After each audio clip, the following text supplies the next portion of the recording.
Amables televidentes, bienvenidos a La Hora con Gregory. En esta ocasión hablaremos de la justicia en República Dominicana. Recibo con mucho agrado al doctor Cándido Simón, de quien, si usted es dominicano o vive aquí hace apenas unos días o unos meses, no hay que explicarle quién es el doctor Cándido Simón. Saludos, doctor. Muchas gracias. Saludos. Mire, esa introducción sobre el tema, precisamente interesado en conocer cómo anda la justicia en República Dominicana, tuve a bien contactarle y agradezco su presencia acá en La Hora con Gregory. Según lo que he mirado, escuchado en sus pronunciamientos, en República Dominicana, si le tomo como referencia a usted, podríamos decir que estamos en un episodio de crisis de la justicia acá en nuestro país. Hay quienes continúan, siguen y proclaman precisamente esa queja. Hay, sin embargo, otros sectores que defienden los avances que hemos tenido en la justicia. Muestra de ello es esperar cada año, al inicio del año, cuando llega el aniversario cada vez del Poder Judicial. Muchas loas, usted se sonríe. Tenemos crisis, vivimos crisis en el sistema judicial de República Dominicana, doctor Cándido Simón. Sí. ¿Sí? Y lamentable porque volvemos a lo mismo. Pensando que hayamos logrado superar el colapso del sistema de justicia en general, pero yo prefiero, para no ser tan amplio, porque nos daría varios programas, concentrarme en el tema del servicio de justicia penal. ¿Por qué? Porque en la justicia penal es la que se maneja con las miserias humanas, con las partes más sensitivas. Por eso usted se fija, se dará cuenta que usualmente los medios cubren los eventos que suceden en sede judicial, penal.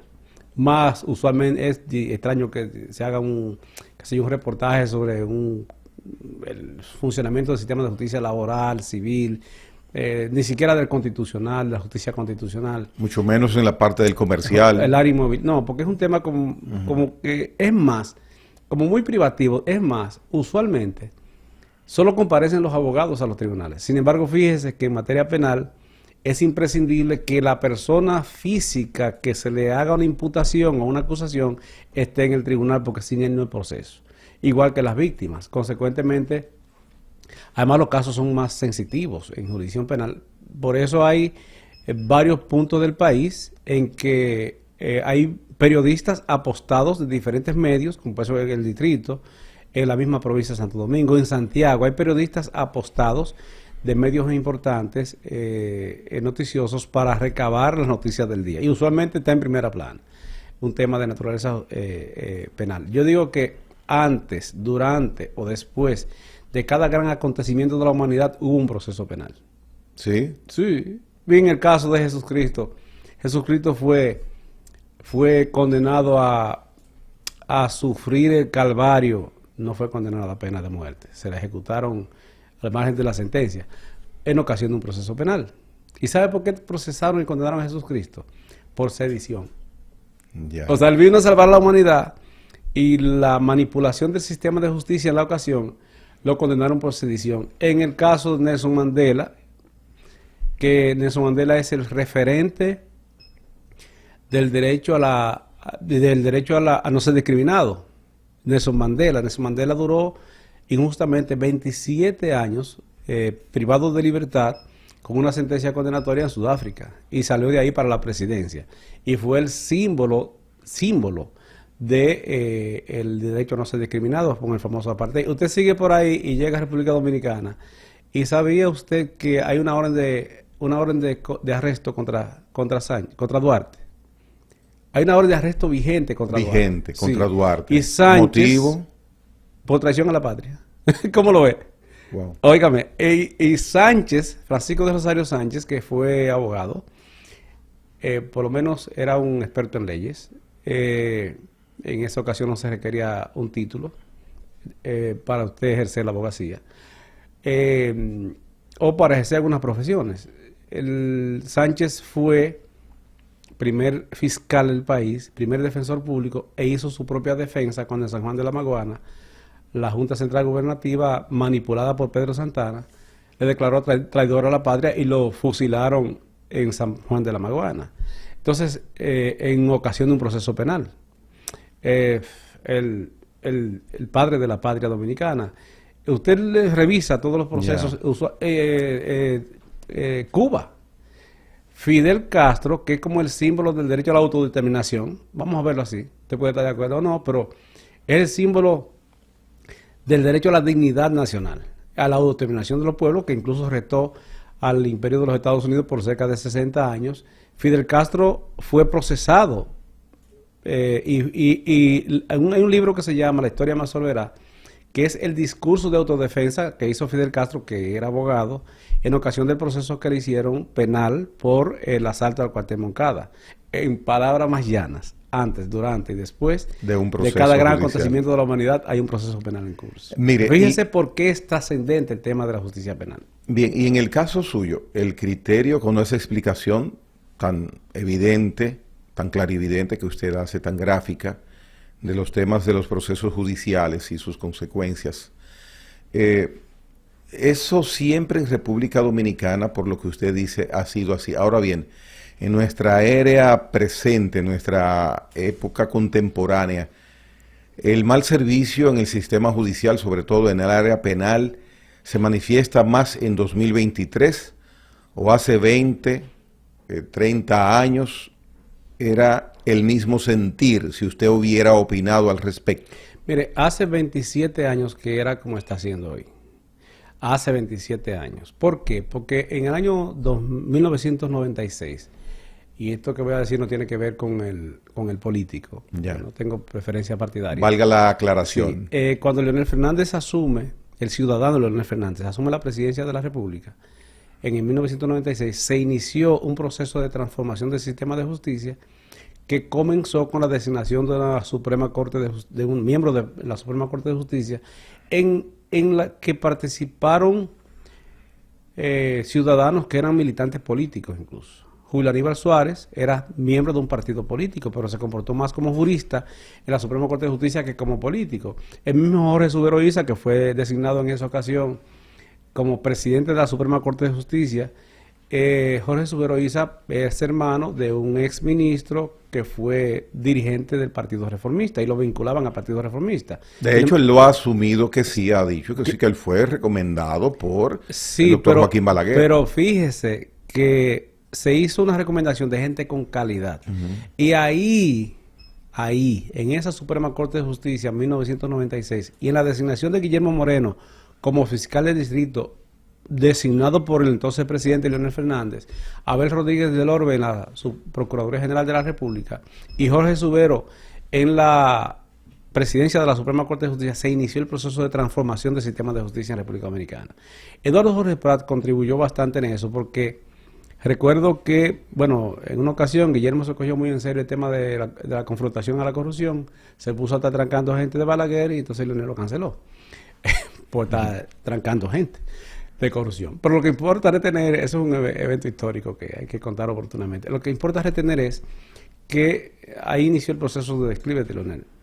Que entonces eso generó una alborada tal que Finjus asumió en la gestión de Jorge Prat, que desde mi punto de vista es el mejor procesalista, el mejor constitucionalista de América Latina y cuidado, el tipo con una visión creativa impresionante. Eduardo Jorge Prat, sí.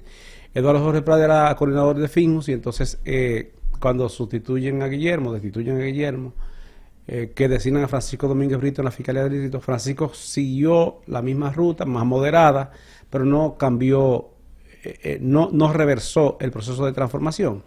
Y hablo de protagonistas. En consecuencia, desde el escenario de Finjus nos convocaron a Félix Damián Olivares, Ramón Núñez, José Alberto Cruzeta, que era juez y hasta recientemente lo fue, hasta llegar a la Suprema Corte de Justicia, y yo fuimos convocados para producir un proyecto de reforma al Código Procesal Penal, al de procedimiento criminal. De ahí surgió el código que hoy tenemos. Que hace ya 20 años. Pero ese cambio, esa transformación del sistema de justicia, ¿es por las personas que usted ha mencionado o hubo algo institucional que lo determinara? Mire, la decisión política de las personas Ya. Que dije, porque es que las instituciones las instituciones son como la sociedad. Usted se pregunta, ¿qué es la sociedad? Un concepto sin rostro. Ahora, a la sociedad le dan rostro, a la institución le dan rostro a la persona que la dirige. Pero es que debía ser, doctor, debía ser un formato institucional, no por la voluntad ni la clarividencia de un incumbente de turno, porque se corre el riesgo que cuando esa persona no esté, entonces venga alguien con su librito y sea un librito que no nos guste. Así debiera ser. Así debiera ser. Estoy de acuerdo que esa es la aspiración. El punto es que por lo menos se creó un tinglado de gente que tenía visión y entonces se impulsaron las reformas. Y el presidente Leonel Fernández, recuerdo que designó, mientras Finco tenía un equipo trabajando en un proyecto de reforma al Código de Procedimiento Criminal que terminamos produciendo lo que es hoy el Código Procesal Penal, que lo cambió todo, en el Servicio de Justicia Penal. A su vez, el presidente Leonel Fernández designó a César Pina Toribio, Miriam Germán, creo que César Pina Toribio era consultor jurídico del Poder Ejecutivo, Miriam Germán, Ramón Andrés Blanco Fernández, que era a la sazón el coordinador de una entidad que se creó para impulsar la reforma de la justicia. Y entre ellos produjeron un preproyecto de Código Procesal Penal también, ambos orientados por dos argentinos principalmente. Nosotros por Binder y ellos por el señor Blanco. Y entonces finalmente se fusionaron y obtuvimos el producto que hoy tenemos. Ahí nosotros, y hablo de Miriam Germán, hablo de personas, porque Miriam es hoy la Procuradora General de la República y fue de las redactoras de ese código. Ahí le prometimos a la gente lo siguiente, igual que Bill Gates, que le prometió a la gente que tenía una oficina sin papeles, cuando trae la computadora hará más papeles que antes. Primero que el proceso sería oral y sigue siendo escrito, más que antes. Segundo, que la gente esperaría, no importa la causa de la imputación, su sentencia sentada en la galería de su casa, porque la libertad es la regla y la prisión es la excepción. Ahí le prometimos en consecuencia que se reduciría la prisión preventiva y que además en sede carcelaria y en sede judicial se crearía un juez de ejecución para asegurarse que no se le violen los derechos a las personas en sede carcelaria. Y además se generó un nuevo modelo penitenciario. Todo se hizo. Ahora lo han desmontado. Sí, porque es que miramos hacia los lados a observar los puntos que usted ha planteado y vemos todo lo contrario. Pero oiga una novedad, se inició el grito, incluso recuerdo que un juez que entonces presidía la Sala Civil de la Suprema Corte de Justicia, Papi Luciano, decía que ese código era demasiado garantista. Y yo estoy mencionando nombres porque fueron protagonistas. Yo decía, bueno, pero debiera inmiscuirse en el proyecto de Código de Reforma Procesal Civil, porque ese Código Procesal Civil, que ese escenario tiene estancada la propia Suprema Corte de Justicia, que pasaban los casos para muchísimo tiempo, y debiera dejarle al presidente de la Sala Penal entonces, que era Miriam Germán, creo que era Miriam Germán, coautora del Código, para que ella se proclame sobre la beneficencia o no del Código. Jorge Suguero Isa respetó siempre e impulsó siempre, que presidía la Suprema, lideró desde la Suprema Corte de Justicia el proceso de transformación y luego continuó, creo que fue Servio Tulio, que Francisco Domínguez Brito pasó de la Fiscalía del Distrito a Finus, luego Servio Tulio, que lo sigue siendo hoy, y entonces ellos desde ahí, del sector de la sociedad civil, impulsaron lo que hoy tenemos. Y después, en el año 2010, que cuando pase la marea de la malquerencia y cuantas cosas políticas, va a ser designada la Constitución del año 2010 como la Constitución Leonel Fernández. Repito, yo no tengo preferencias partidarias, estoy hablando del jurista, de la persona, el estadista, que no tiene que ver con esto. Porque de hecho el Código Procesal Penal se aprobó en el 2002, el presidente era Hipólito Mejía. Sí, tengo que mencionarlo. Y Guido Gómez Mazara era el consultor jurídico del Poder Ejecutivo, que fue quien finalmente lo votó, suscribió el decreto de proclamación, ya lo promulgación. Y Leonel Fernández fue el impulsor en el año 1996 a 2000, y en el 2004 fue que dio el campanazo 27 de septiembre de entrada en vigencia del código. Entonces, mérito para todos, pero realmente fue en esa gestión, en esa generación. Lo que importa retener es que le prometimos que las cosas serían diferentes, que los casos no durarían más de 2 años en sede judicial. Un ejemplo, y termino con esa filípica rápida, es el caso Orlando Martínez. Orlando Martínez, el periodista, aquel que mataron en ocasión de un artículo que escribió. Orlando Martínez escribió un artículo, y fíjense si era influyente, que eso generó que lo mataran. Igual que Narcisazo, escribió un artículo en un periódico de Nagua llamado La Muralla, Narciso González, y eso generó que lo desaparecieran. Fíjate qué incidencia tenían los medios de comunicación en la ocasión. El punto es que mataban a la gente por su derecho a opinar. El punto es que, llegado esto, cuando mataron a Orlando Martínez, con el Código de Procedimiento Criminal, ese proceso duró 30 y pico de años en sede judicial. La mamá de Orlando murió teniendo el proceso 27 años en sede judicial sin ella saber quién era el culpable, porque duraba demasiado tiempo. Con este código se propuso, reduciendo los plazos, y se prometió que las cosas serían diferentes y que sería más ágil el servicio de justicia, y la Constitución de la República Dominicana, reformada en el 2010, después en el 2015 Danilo la reformó para reelegirse. Eso fue todo lo que le cambió. En esa Constitución se asumió la parte nodal del Código Procesal Penal en sede judicial, estableciendo un sector, una justicia constitucional, incluyendo el Tribunal Constitucional, que cuando tú violas el debido proceso te sanciona, dándole competencias y abriendo el tema de la designación y la modalidad de designación de los jueces del Constitucional, Tribunal Superior Electoral y Suprema Corte de Justicia, con esa reforma del año 2010, y creíamos que las cosas iban a avanzar. Ahora, últimamente, y esto lamento muchísimo porque duele, han desmontado el nuevo modelo penitenciario. Hay una gran irresponsabilidad en sede jurisdiccional, en la toma de decisiones. Se administra la justicia por aclamación popular. En el mismo ejercicio, la policía volvió a tomar el control, que los fiscales tenían el control. En términos generales, los policías son los que controlan. El nuevo modelo penitenciario es una pena porque se ha desmontado. Nosotros éramos referentes en el mundo con el nuevo modelo penitenciario. Los fiscales se dejaron tomar el control de la policía otra vez, no porque los policías quieran, sino porque, amigo, el poder usted lo pierde.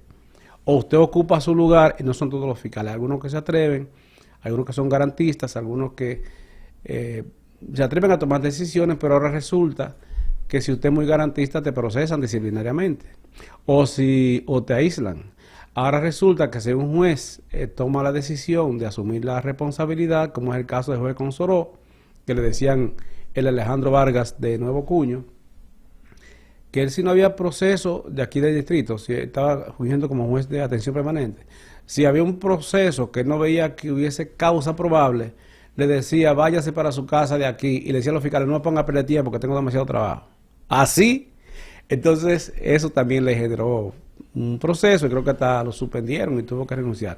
En resumen, yo afirmo que, para lamento, el sistema de justicia penal está colapsado. Ahora, doctor, con esa descripción que usted hace, pues uno se pone las manos en la cabeza verdaderamente, porque no tengo problemas en la calle, he tenido suerte. ¿Y si me toca? ¿Y si me toca? Entonces ahí me voy a preocupar mucho más por lo que usted dice. Entonces, previendo que la sociedad debe estar protegida en todo momento, sobre todo en el aspecto justicia, los actores, Ministerio Público, barra de defensa, jueces, ¿dónde está la responsabilidad de ese derrumbe de eficiencia que ha habido? ¿O es la parte administrativa que no suple recursos, el Poder Ejecutivo, los poderes ejecutivos de turno? ¿Dónde ha estado la mayor responsabilidad o el mayor factor que haya producido que nos vayamos devolviendo cuando asomamos y prometimos que la justicia dominicana iba a avanzar, sobre todo en el servicio que ella da? ¿Qué ha pasado? Mire, yo afirmo, para no individualizar, que hay una irresponsabilidad compartida.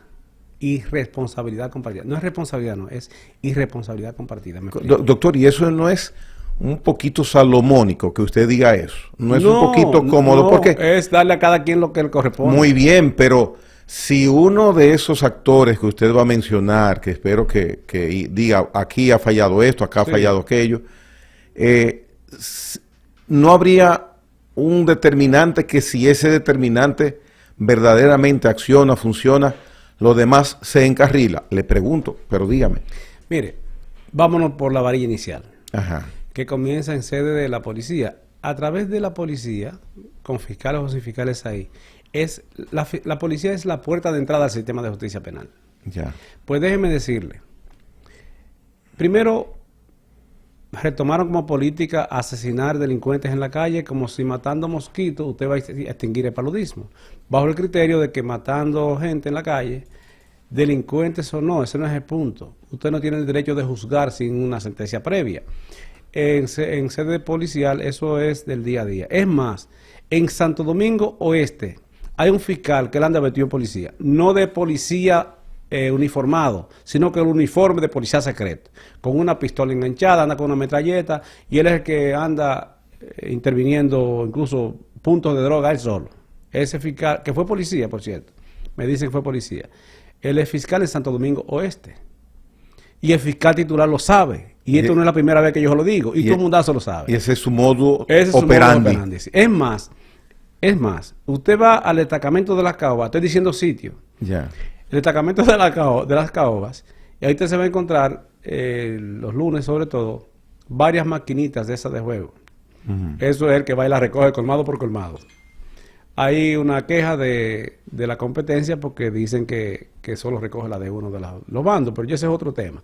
Lo que pasa es que lo estoy haciendo público por enésima vez. Pero él hace eso por la necesidad de que actúe con orden o sin orden judicial, va y lo hace. Pero está bien, digamos que eso es en procura de que se reglamente esas... Escúcheme, es que la parte operativa no es función de los fiscales. Esa parte operativa usted la coordina. Usted es el director de la investigación, usted no es el investigador. Eso no es función de fiscal, es una función policial. Naturalmente tú debes coordinar, porque usted es el director legal de la investigación. Estoy poniendo ese solo ejemplo para no complicarnos la vida. La Fiscalía de San Pedro de Macorís está colapsado. Jenny Berenice, hablo de la función ahora, Jenny Berenice, que usted puede quererla o no quererla, pero es por el centro.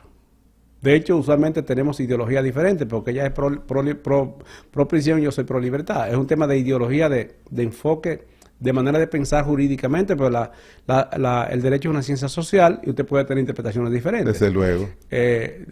Pero eso no me priva de yo reconocer la valía que tiene y la carga de trabajo que tiene. Pues ella, que es la directora general de persecución del Ministerio Público, que es la coordinadora institucional de todos los fiscales del país, y Miriam Germán, que es la Procuradora General de la República, tuvieron que intervenir a San Pedro de Macorís, la Fiscalía.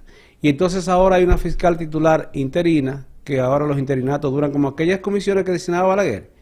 Es decir, una comisión de investigación, no investigaba nada, duraba la vida entera investigando y no concluían en nada. Bueno, pues en San Pedro hay unos interinatos como consecuencia de la crisis de la Procuraduría Fiscal de San Pedro de Macorís. No todos son los responsables, pero ahí hay una seria crisis, pero grave. Entonces, ¿qué hicieron? Intervinieron, eso ahí en los medios aparece la presencia de Miriam y de Jenny tomando la Procuraduría Fiscal, pueden hacerlo, pueden dar instrucciones generales o instrucciones particulares, sobre un caso específico, instrucciones generales, su función.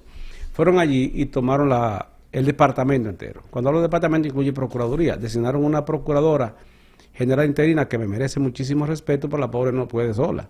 Le tienen un boicot en sede de la Fiscalía a la Procuraduría General de la Corte de San Pedro. Y le designaron un coordinador entonces, que el pobre no puede coordinar nada porque hay un equipo ahí que tiene todo neutralizado. De todas maneras, quiero repetir, hacer la excepción. Hay gente ahí de mucha valía, que aunque vienen de mucho tiempo ahí, pero tienen poco que hacer por hacer, si tienen la cabeza, lo que debiera ser la cabeza, que se dirige desde afuera y no de ahí, cogen más instrucciones de afuera que de dentro. ¿Y desde afuera de qué es? Desde ¿El afuera, sector judicial o empresarial, comercial? Porque eso llama mucho la atención, eso que usted dice, doctor, que está pasando en San Pedro. Yo se lo diré cuando le traiga la querella formal presentada ahí en sede. Porque usted lo va a presentar como yo querella. Yo conozco, no trato un caso en particular, Ya. pero conozco y tengo la información documentada de varios procesos. Evidentemente usted tiene casos allá que está tocando ese tema como ejemplo. Llevo un proceso que ni siquiera soy quien lo dirige, pero eso me ha dado la oportunidad, a pesar de que ya tenía la información de varios casos, de varias situaciones, esto me ha permitido edificarme más. Le voy a dar un dato. Por ejemplo, no solo fiscal titular de la interina titular de San Pedro. Por ejemplo, ahí voy. En el área de Procuraduría General de Protección a la Mujer con razón o sin razón, protección a la mujer que le dicen Fiscalía de Género. Sí.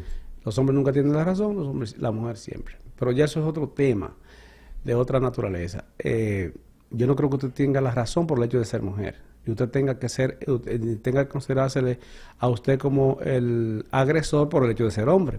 Entonces la están discriminando a ellas. Es una discriminación positiva, pero una discriminación y están discriminando a los hombres. Pero en perjuicio de los hombres. El punto es que en la Fiscalía de Género de San Pedro de Macorís han malinterpretado una resolución general instruida por la Procuraduría General de la República. Entonces, de modo que cuando una mujer va y pone una queja, ellos no averiguan, sino simplemente piden prisión preventiva. Piden una orden de arresto. Hay un caso paradigmático de ahora mismo, una orden de arresto. Hay un caso paradigmático, se lo voy a narrar. Y de verdad que pasó ayer. Y entonces piden prisión preventiva. Y con razón o sin razón, finalmente terminan presentando acusación. Aunque no tengan caso. Los jueces o las juezas han tenido que tomar medidas. Le voy a dar un ejemplo. Hay un joven un señor que se llama John P, creo que era el manejador de un señor que decía malas palabras, de Liopo. Ajá. John P. Ajá. Ah, sí, ya conozco el caso. John P me enteré, sí.